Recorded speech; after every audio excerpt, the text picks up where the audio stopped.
बिस्मिल्लाहिर्रहमानिर्रहीम। अस्सलामु अलैकुम वरहमतुल्लाहि वबरकातुहू। प्यारे नाजरीन, आपका कोई काम जो सालों से अटका पड़ा हो, किसी भी हाल में पूरा ना होता हो, चाहे आपका घर का मसला हो या कारोबार का मसला हो, शादी का कैसा भी मसला हो, किसी की शादी ना हो रही हो, शादी में रुकावटें आती हों, किसी को जॉब ना मिल रही हो, किसी को अपने घर की माली हालत या गरीबी को दूर करना हो, या किसी को इम्तिहान में कामयाब होना हो, तो आज के इस अमल को किया करे। नमाज अफजलुल इबादत है। नमाज के ज़रिए अल्लाह तबारक व तआला से दुआ करने वाली दुआ अल्लाह तबारक व तआला ज़रूर कबूल फरमाता है। और आज मैं आपको जो नमाज बता रहा हूँ वो नमाज किसी आम इंसान की बताई हुई नहीं है। ये नमाज हज़रत सरकार सैयदना गौसे आज़म पीरान पीर सैयदना अब्दुल कादिर जिलानी रज़ी अल्लाह तआला अन्हु से मनक़ूल है। आज के इस बताए हुए नमाज से अगर कोई फ़ायदा हासिल करना चाहता है तो उसको चाहिए कि 11वीं शरीफ वाले दिन यानी रबीउल आखिर के 11वीं तारीख को आपने इस नमाज को अदा करना है। नमाज आप किसी भी वक्त अदा कर सकते हैं, इसका कोई टाइम नहीं है सिवाय मकरूह वक्त के।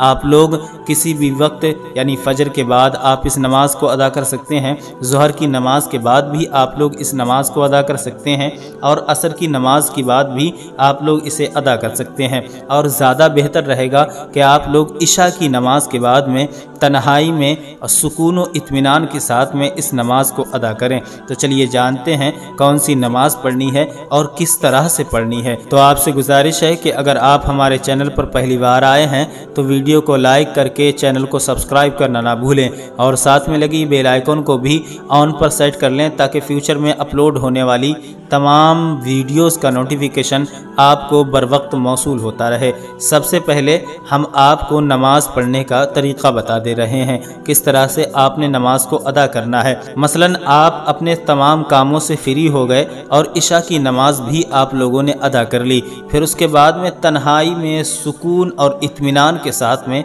आपने इस नमाज को अदा करना है। पढ़ना क्या है?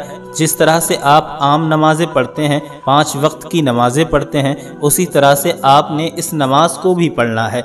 बस कुछ सूरतों का इसमें इजाफा करना है, वो मैं आप लोगों को बता देता हूँ। सबसे पहले आपने नियत की नफिल नमाज की, और फिर उसके बाद में तकबीर तहरीमा कह करके आप हाथ बांध करके खड़े हो गए और सना पढ़ी। सना पढ़ने के बाद में सूरह फातिहा यानी अल्हम्दु शरीफ पढ़ी।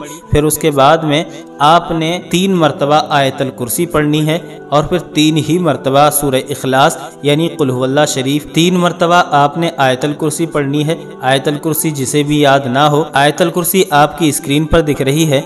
अगर आपको आयतल कुर्सी नहीं याद है तो इसका स्क्रीनशॉट लेकर के रख लें और आयतल कुर्सी को याद कर लें।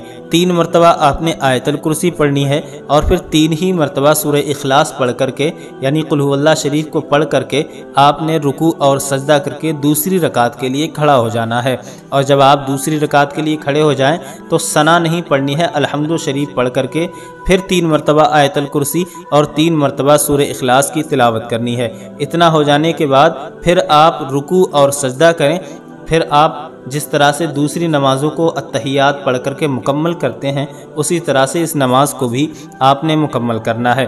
नमाज पढ़ने के बाद में आपने 11 मरतबा इस इस्म आज़म को पढ़ना है। 1 मरतबा दरूद शरीफ पहले पढ़ लें, फिर उसके बाद में 11 मरतबा या ज़ल जलाली वल इकराम, या ज़ल जलाली वल इकराम, या ज़ल जलाली वल इकराम, इस तरह से आपने पढ़ना है। पहले 1 मरतबा दरूद शरीफ पढ़ लें, फिर या ज़ल जलाली वल इकराम पढ़ें, फिर आखिर में 1 मरतबा दरूद शरीफ पढ़ करके आप अपने हाथों को अल्लाह तबारक व तआला की बारगाह में बुलंद करें और अल्लाह के रसूल सल्लल्लाहु तआला अलैहि वसल्लम का वसीला दें, अल्लाह के नेक बंदों का वसीला दें, बिलखुसूस सरकार सैयदना गौसे आज़म का वसीला दें, और अपनी दुआओं को, अपनी हाजतों को अल्लाह तबारक व तआला से तलब करें।